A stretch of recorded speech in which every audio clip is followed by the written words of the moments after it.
राक्षस राज रावण की पूर्वोक्त बात सुनकर बातचीत करने में कुशल महातेजस्वी मारीच ने उसे इस प्रकार उत्तर दिया। राजन, सदा प्रिय वचन बोलने वाले पुरुष को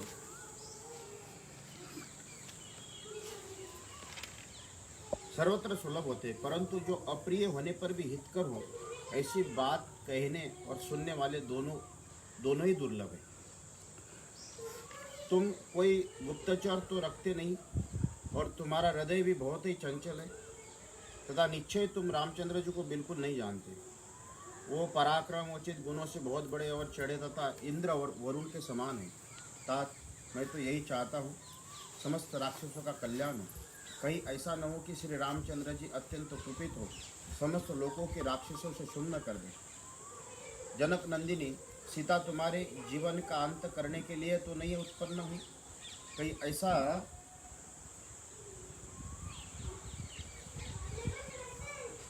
ऐसा तो न हो कि सीता के कारण तुम्हारे ऊपर कोई बहुत बड़ा संकट आ जाए। तुम जैसे स्वेच्छाचारी और उच्च खल राजाओं को पाकर लंकापुरी तुम्हारे और राक्षसों के साथ ही नष्ट न हो जाए। जो राजा तुम्हारे समान दुराचारी, स्वेच्छाचारी, पापपूर्ण विचार रखने वाला और खोटी बुद्धि वाला होता है, वो अपने स्वजनों का तथा समूह से राष्ट्र का भी विनाश कर देता है। श्री रामचंद्र जी तो न तो पिता द्वारा त्यागे, ना निकाले गए, न उन्होंने धर्म की मर्यादा का किसी तरह त्याग किया। न वो लोभी है, ना दूषित आचार विचार वाले हैं, ना क्षत्रिय कुल कलंकी है।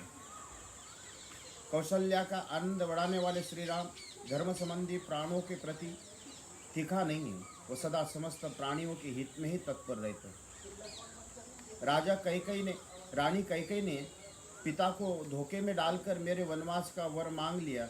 ये देखकर धर्मात्मा श्री राम ने मनी मन निश्चय किया कि मैं पिता को सत्यवादी बनाऊंगा, उनके दिए हुए वर या वचनों को पूरा करूंगा।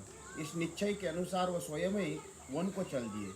माता कैकेयी और पिता राजा दशरथ प्रिय करने की इच्छा से ही वह स्वयं राज्य और भोगों का परित्याग करके दंडक वन में प्रविष्ट हुए। तात, श्री राम क्रूर नहीं है, वह मूर्ख अजितेंद्रिय नहीं है। श्री राम ने मिथ्या भाषण का दोष मैंने कभी नहीं सुना। उनके विषय में तुम्हें ऐसी उल्टी बात कहीं पे भी कभी नहीं करनी चाहिए। श्री राम धर्म की मूर्तिमान स्वरूप है, वह साधु और सत्य पराक्रमी है, इंद्र समान देवताओं के अधिपति है। उसी प्रकार श्री राम भी संपूर्ण जगत के राजा है। उनकी पत्नी विधेय राजकुमारी सीता अपने ही पातिव्रत्य के तेज से सुरक्षित है। जैसे सूर्य की प्रभा उससे अलग नहीं की जा सकती, उसी तरह सीता को श्री राम से अलग करना असंभव है। ऐसी दशा में तुम बलपूर्वक उनका अपहरण कैसे करना चाहते हो? श्री राम प्रज्वलित अग्नि के समान है, बाण उस अग्नि की ज्वाला है, धनुष्य और खड्ग ही उसके लिए ईंधन का काम करते हैं। तुम्हें युद्ध के लिए सहसा उस अग्नि में प्रवेश नहीं करना चाहिए।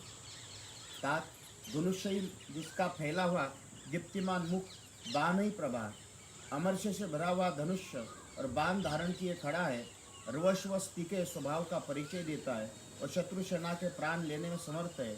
उस राम रूपी यमराज के पास तुम्हें यहाँ अपने राज्य सुख और प्यारे प्राणों को मोह छोड़कर सहसा नहीं जाना चाहिए। पराक्रमी, उनका वक्षस्थल सिंह के समान उन्नत, भामिनी सीता उनके प्राणों से भी अधिक प्रियतमा पत्नी, वह सदा अपने पति का ही अनुसरण करती। मिथिलेश कुमारी सीता वजस्वी श्री राम की प्यारी पत्नी है। वो प्रज्वलित अग्नि की ज्वाला के समान असह्य तथा सुंदरी सीता पर बलात् नहीं किया जा सकता। राक्षसराज, ये व्यर्थ का उद्योग करने से तुम्हें क्या लाभ होगा?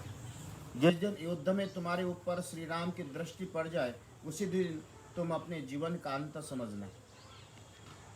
यदि तुम अपने जीवन का सुख और परम दुर्लभ राज्य का चिरकाल तक उपभोग करना चाहते हो तो श्री राम का अपराध न करो। तुम विभीषण आदि सभी धर्मात्मा मंत्रियों के साथ सलाह करके अपने कर्तव्य का निश्चय करो। अपने श्री राम के दोष तथा गुणों से बलाबल पर भली भांति विचार करके अपनी और श्री रामचंद्र जी की शक्ति को ठीक ठाक समझ लो। फिर क्या करने से तुम्हारा हित होगा, इसका निश्चय करके जो उचित जान पड़े वही कार्य तुम करना चाहिए। निशाचर राज, मैं तो समझाता हूँ कौशल राजकुमार श्री रामचंद्र जी के साथ तुम्हारा युद्ध करना उचित नहीं है। अब पुनः मेरी एक बात और सुनो ये तुम्हारे लिए बहुत ही उत्तम, उचित और उपयुक्त सिद्ध होगा। इत्यर्थ श्रीमद् रामायणे वाल्मीकि आदि काव्य अरण्य कांडे सप्तत्रिश सर्ग संपूर्णम। एक समय की बात है कि मैं अपने पराक्रम के अभिमान में आकर पर्वत के समान शरीर धारण किए इस पृथ्वी पर चक्कर लगा रहा था। उसी समय मुझ में 1000 हाथियों का बल था। मेरा शरीर नील मेघ के समान काला था। मैंने कानों में पक्के सोने के कुंडल पहन रखे थे। मेरे मस्तक पर किरीट और हाथ में परित थे। ऋषियों का मांस खाता और समस्त जगत के मन में भय उत्पन्न करता हुआ दंडकारण्य में विचारण करता था। उस दिन धर्मात्मा महामुनि विश्वामित्र को मुझसे बड़ा भय हो गया था। वह स्वयं राजा दशरथ के पास गए और उन्हें इस प्रकार बोले, नरेश्वर, मुझे मारीच नामक राक्षस घोर भय प्राप्त है। श्री राम मेरे साथ चले और पर्व के दिन एकाग्र चित्त तो मेरी रक्षा करें। मुनि के ऐसा कहने पर उस समय धर्मात्मा राजा दशरथ ने महाभाग महामुनि विश्वामित्र जी को इस प्रकार उत्तर दिया। मुनिश्रेष्ठ रघुकुल नंदन राम की अवस्था अभी 12 वर्ष से भी कम है। यानी अस्त्र शस्त्रों को चलाने का पूरा अभ्यास भी नहीं। आप चाहे तो मेरे साथ मेरे सारी सेना चलेगी।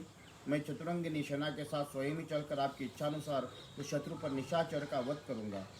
राजा का ऐसा कहने पर मुनि उसे इस प्रकार बोले, उस राक्षस के लिए श्री राम के सिवा दूसरा कोई शक्ति पर्याप्त नहीं है। राजन, इसमें संदेह नहीं कि आप समर भूमि में देवताओं से भी रक्षा करने में समर्थ है। आपने जो महान कार्य किया वह तीनों लोकों में प्रसिद्ध है। शत्रुओं का संताप देने वाले नरेश, आपके पास जो विशाल सेना वो आपकी इच्छा हो तो यही रहे, आप भी यही रहे। महातेजस्वी श्री राम बालक है तो भी उस राक्षस का दमन करने में समर्थ है। मैं श्री राम को ही साथ लेकर जाऊंगा, आपका कल्याण हो। ऐसा कहकर लक्ष्मण सहित राजकुमार श्री राम को साथ ही महामुनि विश्वामित्र बड़े प्रसन्नता के साथ अपने आश्रम को गए। इस प्रकार दंडकारण्य में जाकर उन्होंने यज्ञ के लिए दीक्षा ग्रहण की। श्री राम अपने अद्भुत धनुष्य के टंकार करते हुए उसकी रक्षा के लिए पास ही खड़े हो गए। उस समय श्री राम ने जवानी के चिन्ह प्रकट नहीं हुए थे। उनकी किशोर अवस्था थी।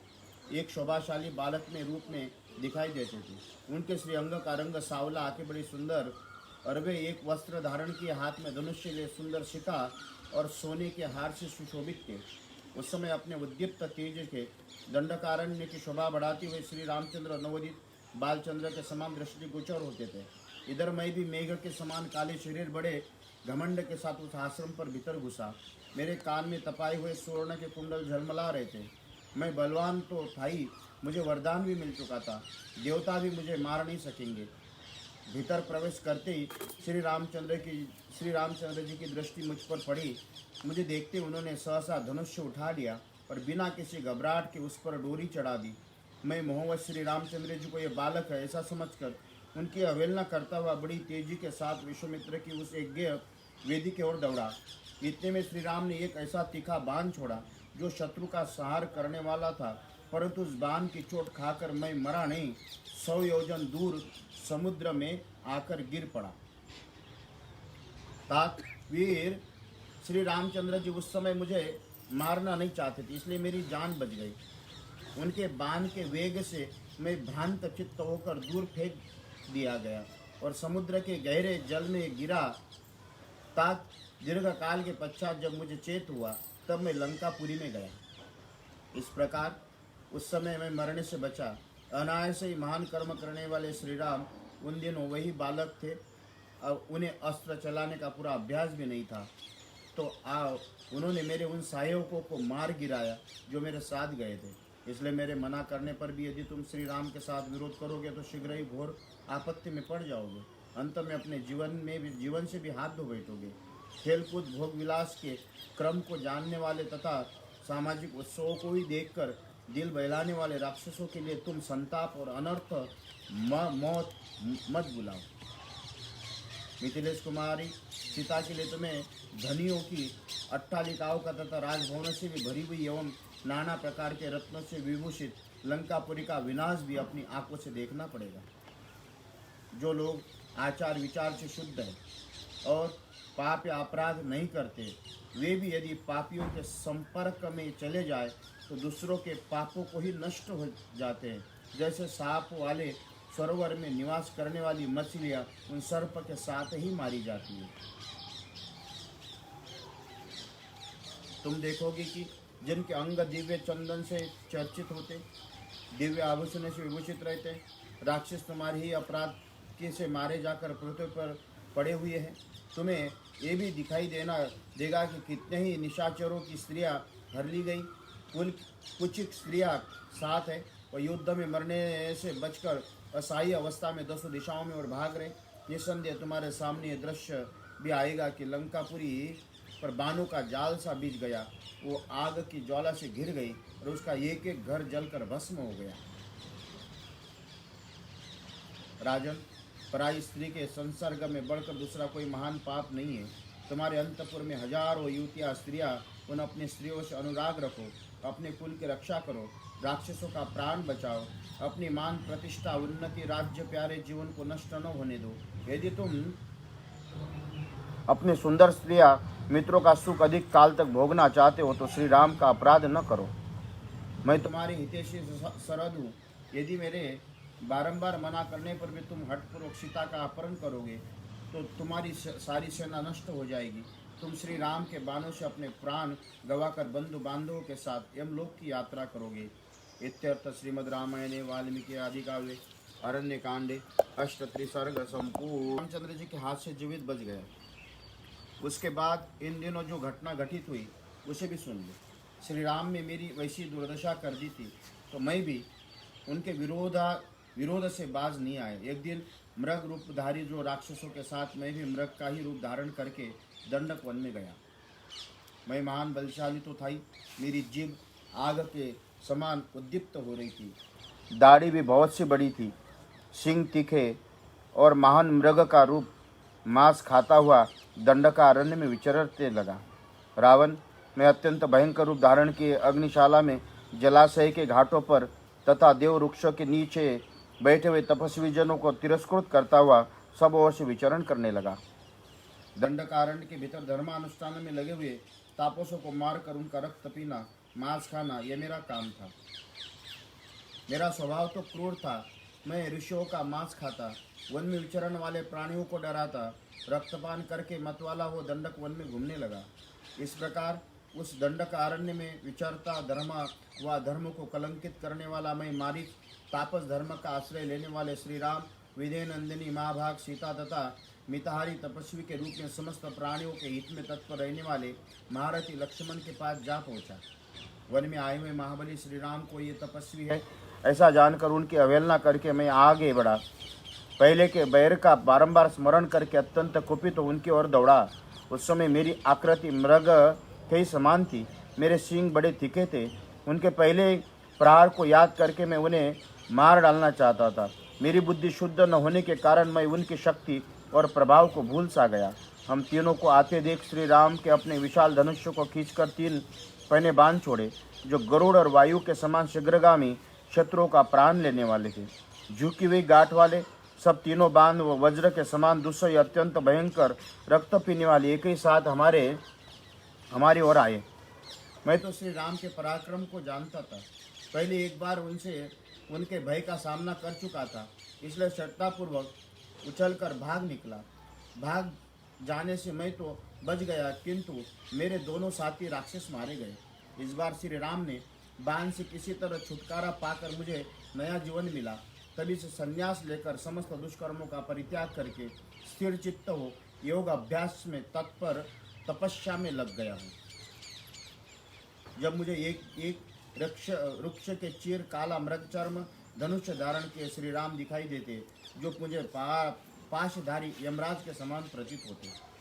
रावण, मैं भयभीत होकर हजारों रामों को अपने सामने खड़ा देखता हूँ। ये सारा वन ही मुझे राममय प्रतीत हो रहा है। राक्षस राज, जब मैं एकांत में बैठता हूँ तब मुझे श्री राम का ही दर्शन होता है। सपने में श्री राम को देखकर मैं उद्भ्रांत और अचेत सा हो उठता हूँ।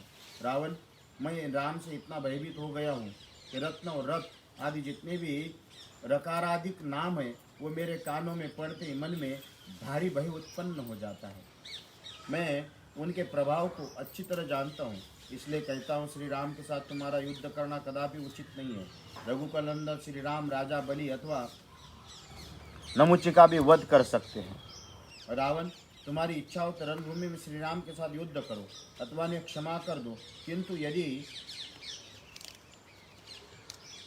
मुझे जीवित देखना चाहते हो तो मेरे सामने श्री राम की चर्चा न करो। लोकों में बहुत से साधु पुरुष योग युक्त होकर केवल धर्म की अनुष्ठान में लगे रहते, दूसरों के अपराध से ही परिक्रोह सहित नष्ट हो गए। निशाचर, मैं भी किसी तरह दूसरे अपराध से नष्ट हो सकता हूँ, अतः तुम्हें जो उचित जान पड़ता वो करो। मैं इस कार्य में तुम्हारा साथ नहीं दे सकता, क्योंकि रामचंद्र जी बड़े तेजस्वी, महान आत्मबल के संपन्न तथा अधिक बलशाली व समस्त राक्षस जगत को भी संहार कर सकते हैं। यदि शूर्पणखा बदला लेने के लिए जनस्थान निवासी खर पहले श्री राम पर चढ़ाई करने के लिए गया, अनायासी महान कर्म करने वाले श्री राम के हाथों से मारा गया, तुम्हें ठीक ठीक बताओ इसमें श्री राम का क्या अपराध है? तुम मेरे बंधु हो, मैं तुम्हारा हित करने की इच्छा से ये बातें कह रहा हूँ। यदि नहीं मानोगे तो युद्ध में आज राम के सीधे जाने वाले बाणों द्वारा घायल होकर तुम बंधु बांधवों सहित प्राणों का परित्याग करना पड़ेगा। इत्यर्थ श्रीमद् रामायणे वाल्मीकि आदि काव्ये कारण्यकांडे 49 सर्ग संपूर्ण। उचित और मानने योग्य था, तो भी जैसे मरने की इच्छा वाला रोगी दवा नहीं लेता, उसी प्रकार उसके बहुत कहने पर भी रावण ने उसकी बात नहीं मानी। काल से प्रेरित हुए राक्षस राज ने यथार्थ और हित की बात बताने वाली मारीच को अनुचित और कठोर वाणी में कहा। दूषित कुल में उत्पन्न मारीच, तुमने मेरे प्रति जो अनाप शनाप बातें कही, ये मेरे लिए अनुचित और असंगत है, ऊपर से बोए हुए बीज के समान अत्यंत निष्फल है। तुम्हारे इस वचनों द्वारा मूर्ख पापाचारी, विशेषतः मनुष्य राम के साथ युद्ध करने, उसकी स्त्री का अपहरण करने के निश्चय से मुझे विचलित नहीं किया जा सकता। एक स्त्री जो मूर्खतापूर्ण वचन सुनकर जो राज्य, मित्र, माता पिता को छोड़कर सहसा जंगल में चला आया तथा जिसने युद्ध में खर का वध किया, वो रामचंद्र जी प्राणों से भी प्यारे भार्या सीता का मैं तुम्हारे निकट ही अवश्य हरण करूंगा। मारीच, ऐसा मेरे हृदय का निश्चय विचार है। इन्हें इंद्र आदि देवता सारे असुर मिलकर भी बदल नहीं सकते। यदि इस कार्य का निर्णय करने के लिए तुमने पूछा जाता तो इसमें क्या दोष है, क्या गुण है, इसकी सिद्धि में कौन सा विघ्न है और इस कार्य में सिद्ध करने में कौन सा उपाय है, तो तुम्हें ऐसी बातें करनी चाहिए थी। जो अपना कल्याण चाहता हो उस बुद्धिमान मंत्री को उचित है वो राजा के उसके पूछने पर ही अपना अभिप्राय प्रकट करे, वो भी हाथ जोड़कर नम्रता के साथ। राजा के सामने ऐसी बातें करनी चाहिए जो सर्वथा अनुकूल, मधुर, उत्तम, हितकर, आदर्श युक्त और उचित हो। राजा का सम्मान भूखा होता है, राजा सम्मान का भूखा होता है। उसकी बात का खंडन करके अपेक्षापूर्ण भाषा में यदि हितकर वचन भी कहा जाए तो उस अपमानपूर्ण वचन का वो कभी अभिनंदन नहीं करता। निशाचर, अमित तेजस्वी महामनस्वी राजा अग्नि, इंद्र, सोम, यम, वरुण, इन 5 देवताओं के स्वरूप धारण किए रहते, इसलिए अपने में इन 5 के गुण, प्रताप, पराक्रम, सौम्य भाव, दंड और प्रसन्नता भी धारण करते रहते। अतः सभी अवस्था में सदा राजाओं का सम्मान और पूजन ही करना चाहिए। तुम तो अपने धर्म न जानकर केवल मोह के वशीभूत हो रहे हो। मैं तुम्हारा अभ्यागत अतिथि हूँ और तुम दुष्टतावश मुझे ऐसी कठोर बातें कह रहे हो। राक्षस, मैं तुमसे अपना कर्तव्य के गुण दोष नहीं पूछता हूँ, न यही जानना चाहता हूँ कि मेरे लिए क्या उचित है। अति अमित पराक्रमी मारीच, मैंने जो तुमसे इतना ही कहा हो, इस कार्य में तुम्हें मेरी सहायता करनी चाहिए। अच्छा, अब तुम्हें सहायता के लिए मेरे कथनानुसार जो कार्य करते उसे सुनो। तुम सुवर्ण में चर्म से युक्त चितकबरे रंग से मृग हो जाओ। तुम्हारे सारे अंग में चांदी सी सफ़ेद बूंदे रहनी चाहिए। ऐसा रूप धारण करके तुम राम के आश्रम में सीता के सामने विचरो। एक बार विदेह कुमारी को लुभा कर जा तुम्हारी इच्छा हो उधर चले जाओ। तुम माया में कांचन मृग को देखकर मिथिलेश कुमारी सीता को बड़ा आश्चर्य होगा। वो शीघ्र ही राम से कहेंगे कि आप इसे पकड़ लाइए।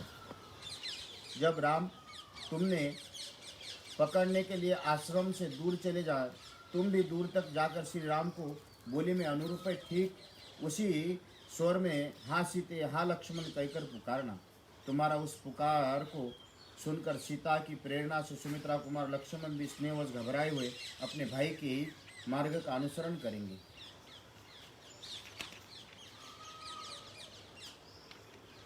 इस प्रकार राम और लक्ष्मण दोनों के आश्रम से दूर निकले जाने पर सुखपूर्वक सीता को हर लाऊंगा, और ठीक उसी तरह जैसे इंद्र शेचु को हर लाते उत्तम व्रत का पालन करने वाले राक्षस मारीच इस प्रकार इस कार्य को संपन्न करके तुम्हारी इच्छा हो वहाँ चले जाना। मैं इसके लिए तुम्हें अपना आधा राज्य दे दूंगा। सौम्य, अब इस कार्य की सिद्धि के लिए प्रस्थान करो। तुम्हारा मार्ग मंगलमय हो।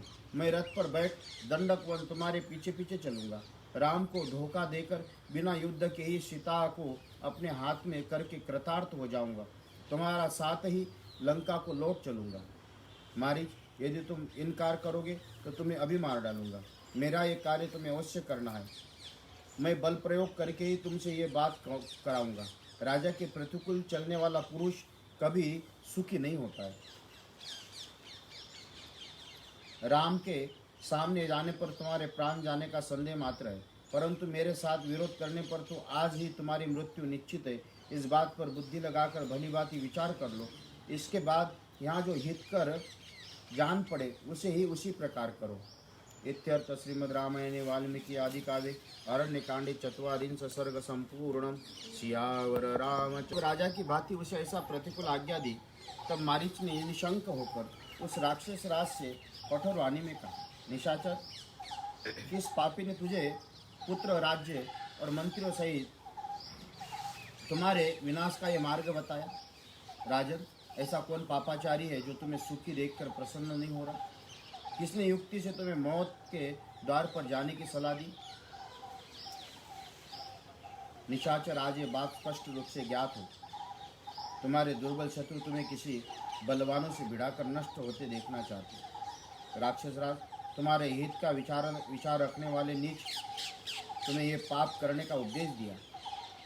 वो तुम्हें अपने कुकर्म से नष्ट होते देखना चाहते। रावण, निश्चय वध के योग्य तुम्हारे मंत्री है जो कुमार्ग पर आरूढ़ हुए। तुम जैसे राजा को सब प्रकार से रोक नहीं रहे, किंतु तुम उनका वध नहीं कर सकते। अच्छे मंत्रियों को चाहिए कि राजा स्वेच्छाचारी होकर कुमार्ग पर चलने लगे, ये सब प्रकार से वो रोके। तुम भी रोकने के लिए योग्य हो, फिर भी मंत्री तुम्हें रोक नहीं रहे। विजयी वीरों में श्रेष्ठ निशाचर मंत्री अपने स्वामी राजा की कृपा से ही धर्म, अर्थ, काम और यश पाते। रावण, यदि स्वामी की कृपा न हो तो सब व्यर्थ हो जाता है। राजा के दोष से दूर लोगों को कष्ट ही भोगना पड़ता है। विजयशील में श्रेष्ठ राक्षस राज धर्म और यश की प्राप्ति का मूल कारण राजा ही है। सभी अवस्था में राजा की रक्षा करना चाहिए। रात्रि में विचरण वाले राक्षस जिनका स्वभाव अत्यंत तीखा हो, जनता के अत्यंत प्रतिकूल चलने वाला उदंड हो, ऐसे राजा से राज्य की रक्षा नहीं हो सकती। जो मंत्री तीखे उपाय का उपदेश करते, जो अपनी सलाह मानने वाले उस राजा के साथ ही दुख भोगते, जैसे जिनके सारथी मूर्ख हो, ऐसे रथ नीची ऊंची भूमि में जाने पर सारथियों के साथ ही संकट में पड़ जाते। उपयुक्त धर्म का अनुष्ठान करने वाले बहुत से साधु पुरुष इस जगत में दूसरों के अपराध से परिवार सहित नष्ट हो गए। रावण, प्रतिकूल बर्ताव और तीखे स्वभाव वाले राजा से रक्षित होने वाली प्रजा उसी तरह रुद्धि नहीं होती जैसे गिदड़ एवं भेड़ियों से पालन होने वाले भेड़े। रावण, जिनके तुम क्रूर, दुर्बुद्धि और अजितेंद्रिय राजा हो, वो सब राक्षस अवश्य नष्ट हो जाएंगे। काकतालीय न्याय के अनुसार मुझे तुमने अकस्मात ये घोर दुख प्राप्त हो गया। इस विषय में मुझे तुम शोक के योग्य जान पड़ते हो, क्योंकि सेना से तुम्हारा नाश हो जाएगा। रामचंद्र जी मुझे मारकर तुम्हारा ही शीघ्र निश्चय वध कर डालेंगे। जब दोनों ही तरह से मेरी मृत्यु निश्चित है, तब श्री राम के हाथ से होने वाला जो मृत्यु है, इस पाकर मैं कृत्य हो जाऊंगा, क्योंकि शत्रु के द्वारा युद्ध में मारा जाकर प्राण त्याग करूंगा। तुम जैसे राजा के हाथ से बलपूर्वक प्राण दंड पाने का कष्ट नहीं होगा। राजन, ये निश्चित समझो कि श्री राम के सामने जाकर उनकी दृष्टि पड़ते ही मैं मारा जाऊंगा। यदि तुमने सीता का हरण किया तो तुम अपने ही बंधु बांधवों सहित मरा हुआ ही मानो। यदि तुम मेरे साथ जाकर श्री राम के आश्रम से सीता का अपहरण करोगे तब तो मैं जीवित बचूंगी, पर मैं ही न लंकापुरी में रहने पाएंगे और वहाँ के निवासी राक्षस ही निशाचर मैं तुम्हारा हितैषी हूँ, इसलिए तुम्हें पाप कर्म से रोक रहा हूँ, किंतु तुम्हें मेरी बात सहन नहीं है। मरणासन पुरुष अपने सुहृदों को कही हुई हितकर बातें स्वीकार नहीं करता। इत्यर्थ श्रीमद् रामायणे वाल्मीकि आदि काव्य अरण्य कांडे 1/4 सर्ग संपूर्णम। सियावर राम। इस प्रकार कठोर बातें कहकर उस निशाचर राजा के भय से दुखी हुए मारीच ने कहा, चलो चले, मेरे वध के लिए जिनका हथियार सदा उठा ही रहता है, उस धनुष्य बाण तलवार धारण करने वाले श्री रामचंद्र जी ने यदि फिर मुझे देख लिया तो मेरे जीवन का अंत निश्चित है। श्री रामचंद्र जी के साथ पराक्रम दिखाकर कोई जीवित नहीं लौटा। तुम यमदंड से मारे गए, इसलिए उनसे भिड़ने की बात सोचते हो। वह श्री रामचंद्र जी तुम्हारे लिए यमदंड के ही समान है, परंतु जब तुम इस प्रकार दुष्टता पर उतारू हो, मैं क्या कर सकता हूँ। लो, ये मैं चलता हूँ, तात निशाचर तुम्हारा कल्याण हो। मारीच के वचनों को रावण से बड़ी प्रसन्नता हुई। उसे कसकर हृदय से लगा लिया और इस प्रकार कहा, यह तुमने वीरता की बात कही, क्योंकि अब तुम मेरी इच्छा के वशवर्ती हो गए हो। इस समय तुम वास्तव में मारीच हो। पहले तुम में किसी दूसरे राक्षस का आवेश आ गया था। ये रत्नों से विभूषित मेरा आकाशगामी रथ तैयार है। इसे 50 होके ऐसे मुख वाले गधे जूते हुए इस पर मेरे साथ जल्दी से बैठ जाओ। तुम्हारे जिम्मे एक ही काम, विधेयी कुमारी सीता के मन में अपने लिए लोभ उत्पन्न कर दो। उसे लुभाकर तुम जहाँ जा सकते हो। आश्रम सुना हो जाने पर मैं मिथिलेश कुमारी सीता को जबरदस्ती उठा लाऊंगा।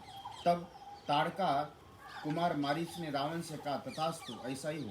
तदनंतर रावण और मारीच दोनों उस विमानाकार रथ पर बैठकर शीघ्र ही उस आश्रम मंडल से चल दिए। मार्ग में पहले से ही भांति अनेक पत्तों ने वनों, पर्वते, समस्त नदियाँ, राष्ट्र तथा नगरों को देखते हुए दोनों ने दंडकारण्य में प्रवेश किया। वहाँ मारीच सहित राक्षस राज रावण ने श्री रामचंद्र का आश्रम देखा। तब वह स्वर्ण भूषित रथ से उतरकर रावण ने मारीच का हाथ अपने हाथ में ले उससे कहा, सके, ये केलों से घिरा हुआ राम का आश्रम दिखाई दे रहा है। शीघ्र ही ये कार्य करो जिसके लिए हम लोग यहाँ आए। रावण की बात सुनकर राक्षस मारीच उस समय मृग का रूप धारण करके श्री राम के आश्रम के द्वार पर विचरण करने लगा। उस समय उसने देखने में बड़ा एक अद्भुत रूप धारण कर रखा था। उसके सिंह के ऊपर भाग इंद्रनील नामक श्रेष्ठ मणि के बने हुए जान पड़ते थे। मुखमंडल पर सफ़ेद और काले रंग की बूंदें थी। मुख का रंग लाल कमल के समान था। उसके कान नीलकमल के तुल्य थे और गर्दन कुछ ऊंची सी थी। उधर भाग इंद्रनील मणि के कांति धारण कर रहा था। पार्श्व भाग महुए के फूल के समान श्वेत वर्ण थे। शरीर का सुनहरा रंग कमल के केसर की भांति सुशोभित होता था। उसके सुख खुर वैदूर व मणि के समान पिंडलियाँ पतली और पूछ ऊपर से इंद्रधनुष्य की रंग की सी थी, जिसके उसका संगठित शरीर विशेष शोभा पा रहा था। उसकी देह की कांति बड़ी मनोहर और चिकनी थी और नाना प्रकार की रत्न में बंदकियों से विभूषित दिखाई देता था। राक्षस मारीच क्षण भर में ही परम शोभा वाली मृग बन गया। सीता को लुभाने के लिए विविध धातुओं से विचित्र मनोहर और दर्शनीय रूप बनाकर वह निशाचर उस रमणीय तथा श्री राम के आश्रम को प्रकाशित करता हुआ सवर उत्तम घासों को चरे और विचरण करने लगा। सैकड़ों रजतमय बिंदुओं से युक्त विचित्र रूप वृक्षों से कोमल पल्लों को खाता हुआ इधर उधर विचरण करने लगा। केले के बगीचे में जाकर वो कनेरों के कुंजन में जा पहुंचा। फिर जहाँ सीता जी की दृष्टि पड़ सके ऐसे स्थान में जाकर मंद गति का आश्रय ले इधर उधर घूमने लगा। उसका पृष्ठभाग कमल के केसर की भांति तो सुनहरे रंग का होने के कारण विचित्र सी दिखाई देता। इसमें उनका महान मृग की बड़ी शोभा हो रही थी। श्री रामचंद्र जी के आश्रम के निकट वो अपनी मौजूदगी से घूम रहा था। वह श्रेष्ठ मृग कुछ दूर जाकर फिर लौट आता और वही घूमने लगता। 2 घड़ी के लिए कहीं चला जाता, फिर बड़ी उतावली के साथ लौट आता। वो कहीं खेलता कूदता, पुनः भूमि पर ही बैठ जाता, फिर आश्रम के द्वार पर जाकर मृग के झुंड के पीछे पीछे चल देता। तत्पश्चात झुंड के झुंड मृग के साथ लिए कुछ लौट आता। उस मृग रूपधारी राक्षस ने मन में केवल यही अभिलाषा थी, किसी तरह सीता की दृष्टि मुझ पर पड़ जाए। सीता के समीप आते समय वो विचित्र मंडल पैंतरे दिखाता हुआ चारों ओर चक्कर लगाता। उस वन में विचरण वाले जो दूसरे मृग थे, सब उसे देखकर पास आते और उन्हें सुनकर 10 दिशाओं में भाग जाते। राक्षस मारीच यद्यपि मृग के वध में ही तत्पर रहता था, तथापि उस समय अपने भावों को छिपाने के लिए अन्य मृगों का स्पर्श करके उन्हें खाता नहीं था। उसी समय मद भरे सुंदर नेत्र वाली विधेय नंदिनी और धाम के वृक्षों से लांघती हुई उधर आज आ निकली। फूलों की चुनी हुई वह विचरण करने लगी। उनका मुख बड़ा ही सुंदर था। वह वनवास का कष्ट भोगने के योग्य नहीं थी। परम सुंदरी सीता ने उस रत्न में मृग को देखा और जिसका अंग प्रत्यंग मुक्ता मणियों से विचित्र सा जान पड़ता था। उसके दांत और होठ बड़े सुंदर थे। शरीर के रोए चांदी और तांबे आदि धर्मों और धातुओं से बने हुए जान पड़ते थे। उनके ऊपर दृष्टि पड़ते ही सीता जी की आंखें आश्चर्य से खिल उठी, बड़े स्नेह से उनके ओर निहारने लगी। वो माया में मृग भी श्री राम की प्राण वल्लभा सीता को देखता और उस वन को प्रकाशित सा करता हुआ वे विचरण करने लगा। सीता ने वैसा मृग पहले कभी नहीं देखा। वो नाना प्रकार के रत्नों का ही बना हुआ जान पड़ता। उसे देखकर जनक किशोरी सीता को बड़ा विस्मय हुआ। इत्यर्थ श्रीमद् रामायणे वाल्मीकि आदि काव्ये अरण्य कांडे 2 सर्ग। जय। वह मृग सोने और चांदी के समान कांति वाले पार्श्व भाग में सुशोभित था। शुद्ध स्वर्ण के समान कांति निर्दोष अंग वाली सुंदरी सीता फूल चुकते चुकते उस मृग को देखकर मनी मन बहुत प्रसन्न हुई। अपने पति श्री राम देवर लक्ष्मण को हथियार लेकर आने के लिए पुकारने लगी। वो बार बार उन्हें पुकारती, फिर मृग को अच्छी तरह देखने लगती। वो बोले, आर्य पुत्र अपने भाई के साथ आइए, शीघ्र आइए। विदेह कुमारी सीता के द्वारा पुकारे जाने पर नरश्रेष्ठ श्री राम लक्ष्मण वहाँ आए और उस स्थान पर सब दृष्टि डालते हुए उन्होंने उस समय मृग को देखा। उसे देखकर लक्ष्मण के मन में संदेह हुआ और वह बोले, भैया मैं तो समझता हूँ ये मृग के रूप में वो मारिस नाम का राक्षस ही आया है। श्री राम स्वेच्छा रूप धारण करने वाला इस पापी ने कपट वेश बनाकर वन में शिकार खेलने के लिए आए हुए कितने हर्षोल्लित नरेशों का वध किया। पुरुष ये अनेक प्रकार की मायाएं जानता है। इसकी जो माया सुनी गई है वही इस प्रकाशमान मृग रूप में परिणित हो गई। ये गंधर्व नगर के समान देखने भरने में ही इसकी वास्तविकता नहीं है। रघुनंदन, इस भूतल पर कहीं पे भी ऐसा विचित्र रत्न में मृग नहीं है, अतः निसंदेह ये माया ही है। मारीच के छल से जिनकी विचार शक्ति हर ली गई, उन पवित्र मुस्कान वाली सीता ने उपयुक्त बातें करते हुए लक्ष्मण को रोककर सोए में बड़े हर्ष के साथ कहा, आर्यपुत्र ये मृग बड़ा ही सुंदर है। इनमें मेरे मन को हर लिया। माँ बाप इसे ले आइए, ये हम लोगों के मन बहलाने के लिए रहेगा। राजन, माँ बाप यद्यपि हमारे इस आश्रम पर बहुत से पवित्र एवं दर्शनीय मृग एक साथ आकर चरते हैं। सुमर काली मुख पूछ वाली, चौरी गाय, चमर सफ़ेद पूछ वाली, रीछ, चितकबरे मृगों के झुंड, वानर, सुंदर रूप वाले महाबली किन्नर भी विचरण करते। तथापि आज के पहले मैंने दूसरा कोई ऐसा तेजस्वी सौम्य दीप्तिमान मृग देखा था जैसा ही ये श्रेष्ठ मृग दिखाई दे रहा है। नाना प्रकार के रंगों से युक्त होने के कारण इसमें अंग विचित्र जान पड़ता। ऐसा प्रतीत होता मानो ये अंगों का ही बना हुआ हो। मेरे आगे निर्भय एवं शांत भाव से स्थिर होकर इस वन को प्रकाशित करता हुआ ये चंद्रमा से समान शोभा पा रहा है। इसका रूप अद्भुत है, इसकी शोभा अवर्णीय है। इसका स्वर संपत्ति बड़ी सुंदर है। विचित्र अंगों से सुशोभित ये अद्भुत मृग मेरे मन को मोह लेता है। यदि यह मृग जीते जी ही आपकी पकड़ में आ जाए, एक आश्चर्य की वस्तु होगा कि अपने हृदय से विस्मय उत्पन्न कर देगा। जब हमारे वनवास की अवधि पूरी हो जाएगी और हम पुनः अपना राज्य पालेंगे, उस समय यह मृग हमारे अंतपुर की शोभा बढ़ाएगा। प्रभु, इस प्रकार मृग का ये दिव्य रूप भरत के, आपके, मेरे सासू माँ के और मेरे लिए विस्मयजनक होगा। पुरुष यदि कदाचित ये श्रेष्ठ मृग जीते जी पकड़ा न जा सके तो इसका चमड़ा भी बहुत सुंदर होगा। घास फूस की बनी हुई चटाई पर इससे मरे हुए मृग का सुवर्ण में चमड़ा बिछाकर मैं इस पर आपके साथ बैठना चाहती हूँ। यद्यपि स्वेच्छा से प्रेरित होकर अपने पति को ऐसा काम में लगाना ये भयंकर स्वेच्छाचारी अथवा साध्वी स्त्रियों के लिए उचित नहीं माना गया। तथापि इस जंतु के शरीर से मेरे हृदय से विस्मय उत्पन्न कर दिया, इसलिए मैं इसकी पकड़ लाने के लिए अनुरोध करती हूँ। सुनहरी रोम वाली इंद्रनील मणि के समान सिंह, उदय काल के सूर्य से कांति, नक्षत्र लोक की भांति विंद युक्त तेजस से सुशोभित मृगों को देखकर श्री रामचंद्र जी का मन भी विस्मित उठा। सीता को पूर्वोक्त बातों को सुनकर, उस मृग के अद्भुत रूप को देखकर, उनके रूप पर लुभाकर और सीता से प्रेरित होकर हर्ष से भरे हुए श्री राम ने अपने भाई लक्ष्मण से कहा, लक्ष्मण देखो तो सही, विधि नंदिनी सीता के मन में मृग को पाने के लिए कितनी प्रबल इच्छा जाग उठी। वास्तव में इसका रूप भी बहुत ही सुंदर, अपने रूप की श्रेष्ठता के कारण ये मृग आज जीवित नहीं रह सकेगा।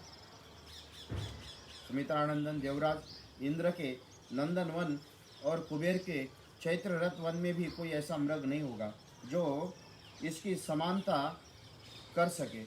फिर पृथ्वी पर तो ही कहाँ से जा सकता। टेढ़ी और सीधी रुधिर रोमावली तथा मृग के शरीर का आश्रय ले बिंदुओं से विचित्र बड़ी शोभा पा रहा है। देखो न, ये जब जमाई लेता तब इसके मुख में प्रज्वलित अग्निशिखा के समान दमकती हुई जुआ बाहर निकल आती और मेघ से प्रकट हुई बिजली के समान चमकने लगती। इसका मुख संपुट इंद्रनील मणि से बने हुए चषक तथा जान पड़ता ये उदर शंख और मोती के समान सफेद है।